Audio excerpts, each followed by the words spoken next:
Now listen carefully and answer questions 1 to 4.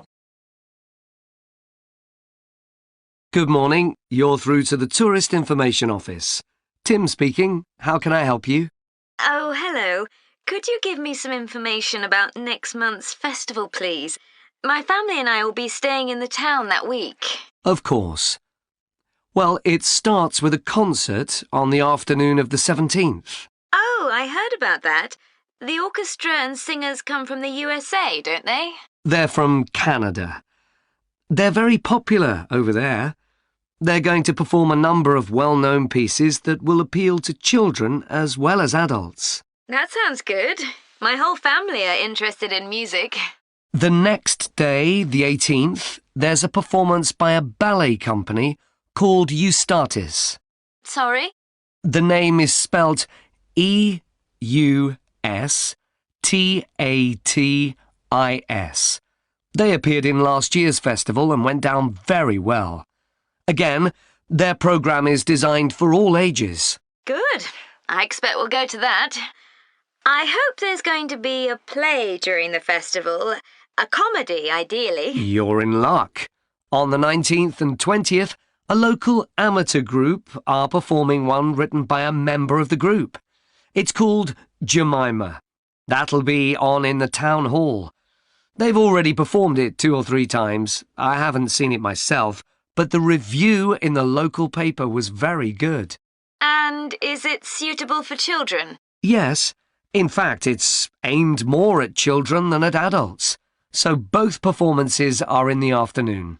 And what about dance? Will there be any performances? Yes, also on the 20th, but in the evening. A professional company is putting on a show of modern pieces with electronic music by young composers. Uh-huh. The show is about how people communicate, or fail to communicate with each other, so it's got the rather strange name, Chat. I suppose that's because that's something we do both face-to-face and online. That's right. Before you hear the rest of the conversation, you have some time to look at questions 5 to 10.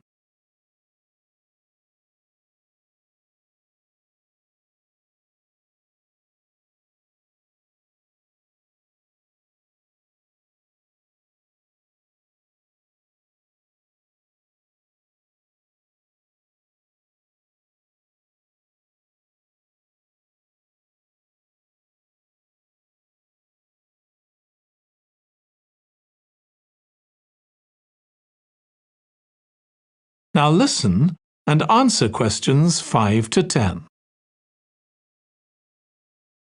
Now, there are also some workshops and other activities. They'll all take place at least once every day, so everyone who wants to take part will have a chance. Good. We're particularly interested in cookery. You don't happen to have a cookery workshop, do you? We certainly do. It's going to focus on how to make food part of a healthy lifestyle. And it'll show that even sweet things like cakes can contain much less sugar than they usually do. That might be worth going to. We're trying to encourage our children to cook. Another workshop is just for children, and that's on creating posters to reflect the history of the town. The aim is to make children aware of how both the town and people's lives have changed over the centuries. The results will be exhibited in the community centre. Then, the other workshop is in toy making, and that's for adults only. Oh, why is that? Because it involves carpentry. Participants will be making toys out of wood, so there'll be a lot of sharp chisels and other tools around. It makes sense to keep children away from it. Exactly. Now, let me tell you about some of the outdoor activities. There'll be supervised wild swimming. Wild swimming? What's that? It just means swimming in natural waters, rather than a swimming pool. Oh, okay. In a lake, for instance. Yes. There's a beautiful one just outside the town, and that'll be the venue for the swimming. There'll be lifeguards on duty, so it's suitable for all ages. And finally, There'll be a walk in some nearby woods every day. The leader is an expert on insects. He'll show some that live in the woods and how important they are for the environment. So there are going to be all sorts of different things to do during the festival. There certainly are. If you'd like to read about how the preparations for the festival are going, the festival organizer is keeping a blog. Just search online for the festival website and you'll find it. Well, thank you very much for all the information. You're welcome. Goodbye. Goodbye. That is the end of part 1. You now have 1 minute to check your answers to part 1.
Part 2.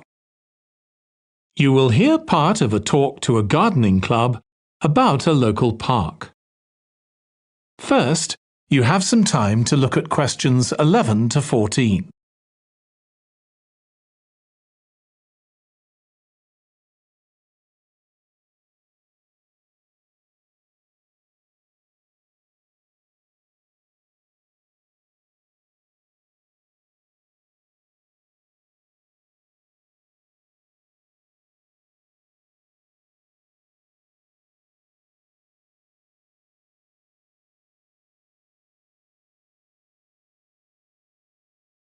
Now listen carefully and answer questions 11 to 14.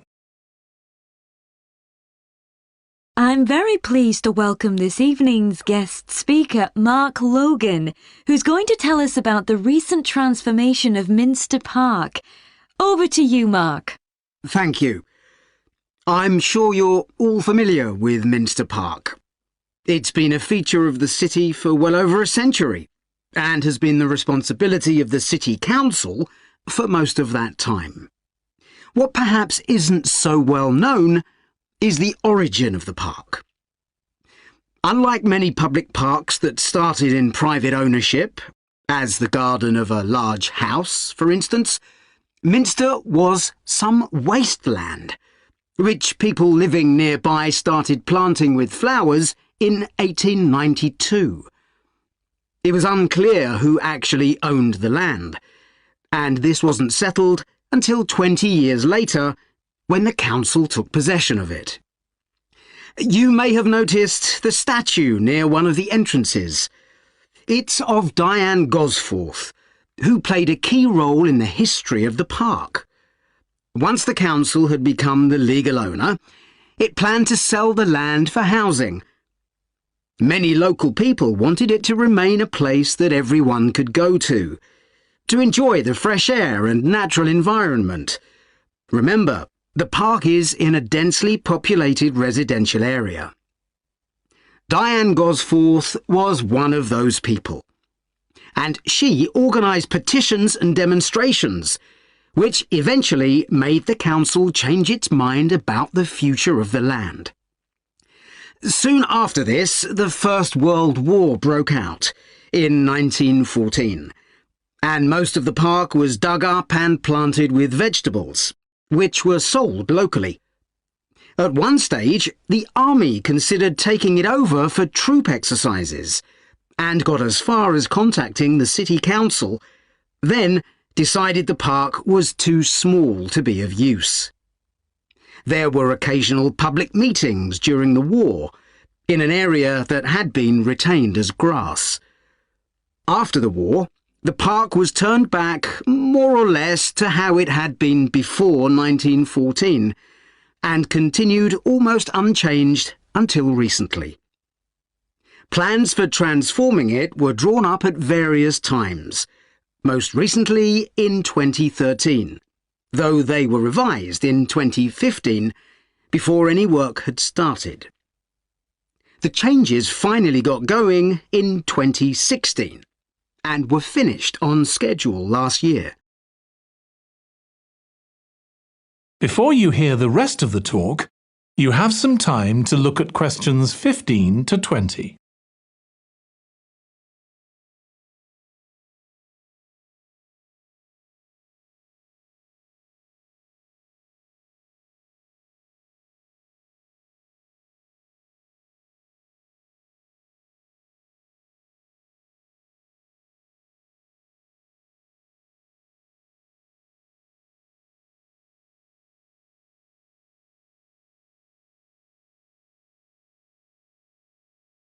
Now listen and answer questions 15 to 20. OK, let me tell you about some of the changes that have been made and some things that have been retained. If you look at this map, you'll see the familiar outline of the park, with the river forming the northern boundary, and a gate in each of the other 3 walls. The statue of Diane Gosforth has been moved. It used to be close to the south gate, but it's now immediately to the north of the lily pond, almost in the centre of the park, which makes it much more visible. There's a new area of wooden sculptures, which are on the riverbank, where the path from the east gate makes a sharp bend. There are 2 areas that are particularly intended for children. The playground has been enlarged and improved, and that's between the river and the path that leads from the pond to the river. Then there's a new maze, a circular series of paths separated by low hedges. That's near the west gate. You go north from there towards the river and then turn left to reach it. There have been tennis courts in the park for many years, and they've been doubled, from 4 to 8. They're still in the southwest corner of the park, where there's a right-angle bend in the path. Something else I'd like to mention is the new fitness area. This is right next to the lily pond on the same side as the west gate. Now, as you're all gardeners, I'm sure you'll like to hear about the plants that have been chosen for the park. That is the end of part 2. You now have 30 seconds to check your answers to part 2.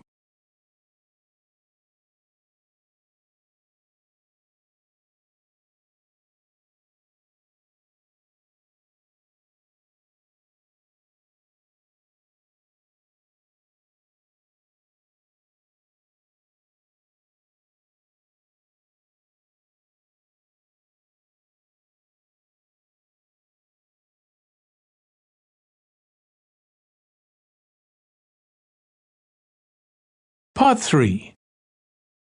You will hear 2 students of English called Kathy and Graham planning a display on 19th century British life and literature for a university event. First, you have some time to look at questions 21 to 24.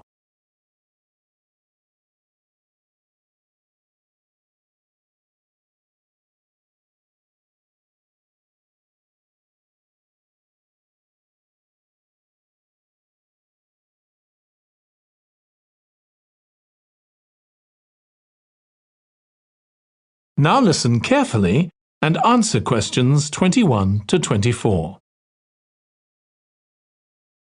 OK, Graham, so let's check we both know what we're supposed to be doing. OK. So, for the university's open day, we have to plan a display on British life and literature in the mid-19th century. That's right.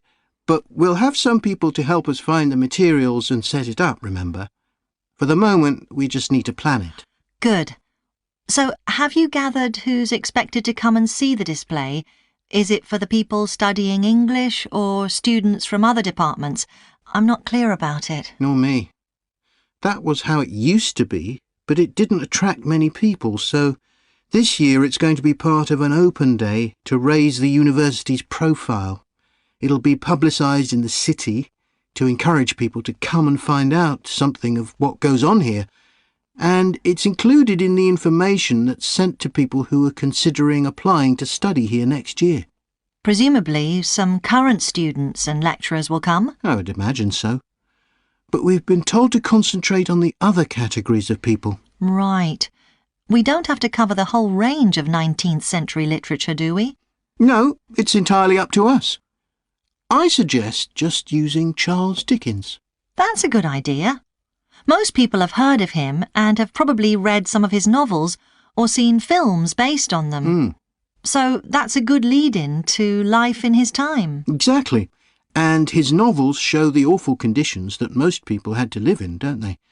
He wanted to shock people into doing something about it. Did he do any campaigning other than writing? Yes, he campaigned for education and other social reforms and gave talks. But I'm inclined to ignore that and focus on the novels. Yes, I agree. Before you hear the rest of the discussion, you have some time to look at questions 25 to 30.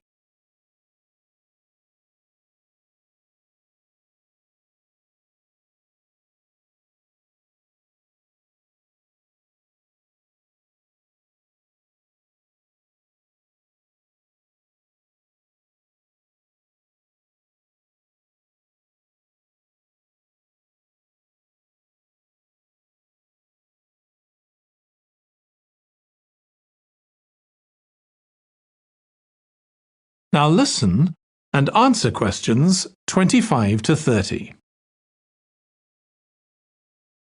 OK, so now shall we think about a topic linked to each novel? Yes, I've printed out a list of Dickens's novels in the order they were published, in the hope you'd agree to focus on him.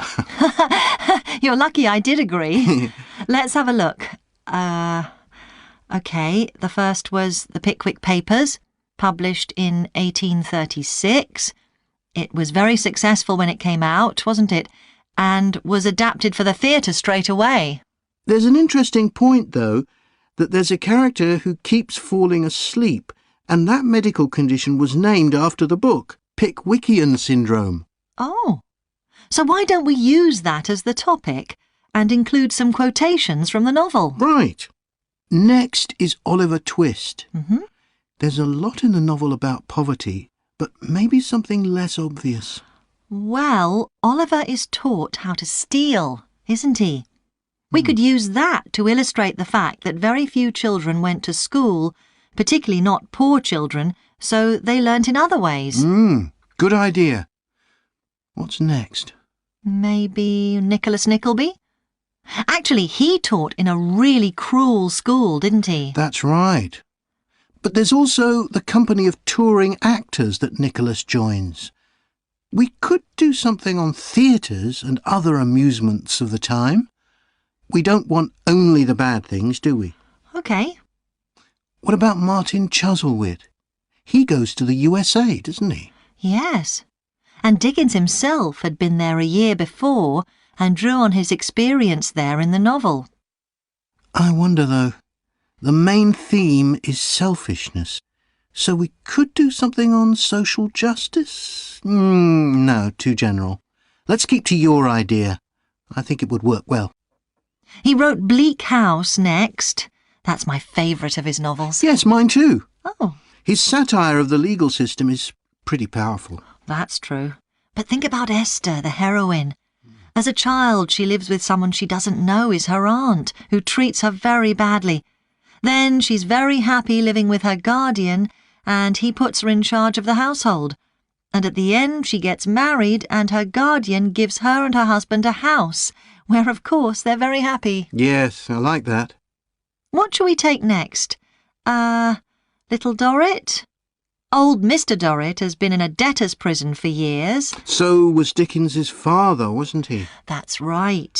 What about focusing on the part when Mr. Dorrit inherits a fortune and he starts pretending he's always been rich? Good idea. OK. So next we need to think about what materials we want to illustrate each issue. That's going to be quite hard. That is the end of part 3. You now have 30 seconds to check your answers to part 3.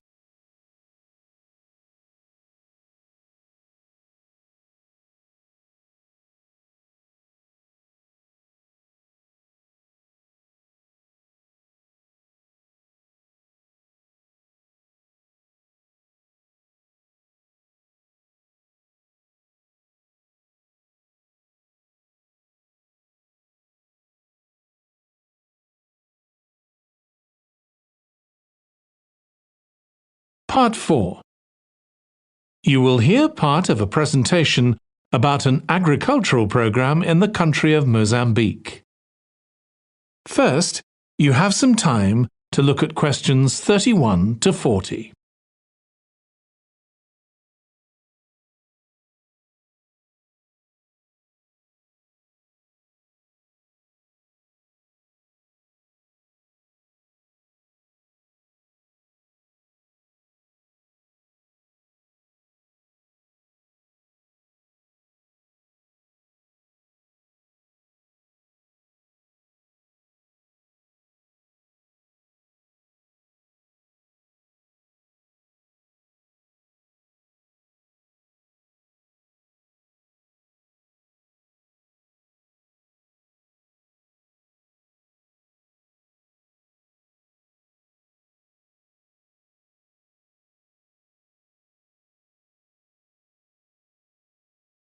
Now listen carefully and answer questions 31 to 40. I'm going to report on a case study of a program which has been set up to help rural populations in Mozambique, a largely agricultural country in Southeast Africa. The program worked with 3 communities in Chikwalakwala district near the Limpopo River. This is a dry and arid region with unpredictable rainfall. Because of this, people in the area were unable to support themselves through agriculture, and instead they used the forest as a means of providing themselves with an income, mainly by selling charcoal. However, this was not a sustainable way of living in the long term, as they were rapidly using up this resource. To support agriculture in this dry region, the program focused primarily on making use of existing water resources from the Limpopo River by setting up systems of irrigation, which would provide a dependable water supply for crops and animals. The program worked closely with the district government in order to find the best way of implementing this. The region already had one farmers' association, and it was decided to set up 2 more of these. These associations planned and carried out activities including water management, livestock breeding and agriculture. And it was notable that in general, women formed the majority of the workforce. It was decided that in order to keep the crops safe from animals, both wild and domestic, special areas should be fenced off where the crops could be grown. The community was responsible for creating these fences, but the program provided the necessary wire for making them. Once the area had been fenced off, it could be cultivated. The land was dug so that vegetables and cereals appropriate to the climate could be grown, and the programme provided the necessary seeds for this. The programme also provided pumps, so that water could be brought from the river in pipes to the fields. However, the labour was all provided by local people, and they also provided and put up the posts that supported the fences around the fields.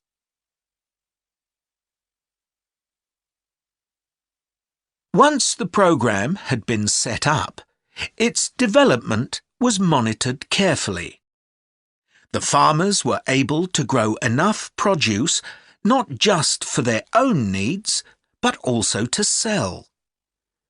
However, getting the produce to places where it could be marketed was sometimes a problem, as the farmers did not have access to transport, and this resulted in large amounts of produce, especially vegetables, being spoiled. This problem was discussed with the farmers' associations, and it was decided that in order to prevent food from being spoiled, the farmers needed to learn techniques for its preservation. There was also an additional initiative that had not been originally planned, but which became a central feature of the programme.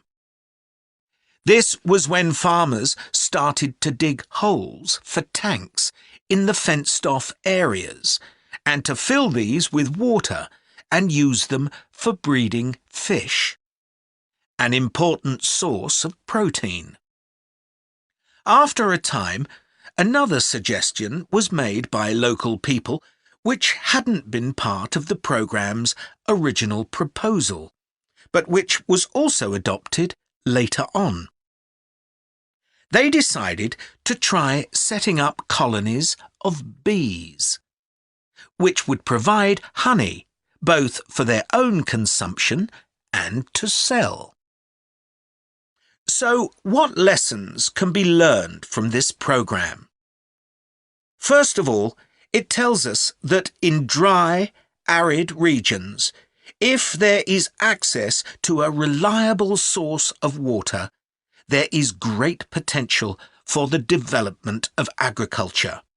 In Chiqualaquala, there was a marked improvement in agricultural production, which improved food security and benefited local people by providing them with both food and income. However, it's important to set realistic timelines for each phase of the programme, especially for its design, as mistakes made at this stage may be hard to correct later on. The programme demonstrates that sustainable development is possible in areas where there is. That is the end of part 4. You now have 1 minute to check your answers to part 4.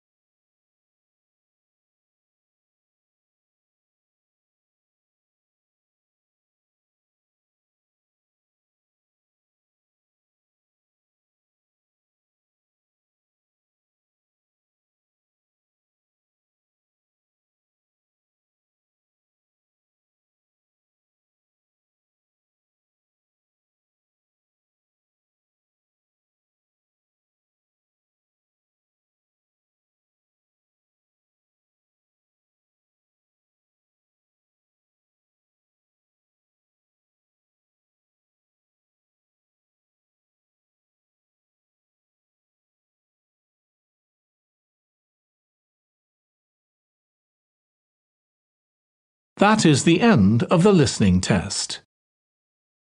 In the Ielts test, you would now have 10 minutes to transfer your answers to the answer sheet.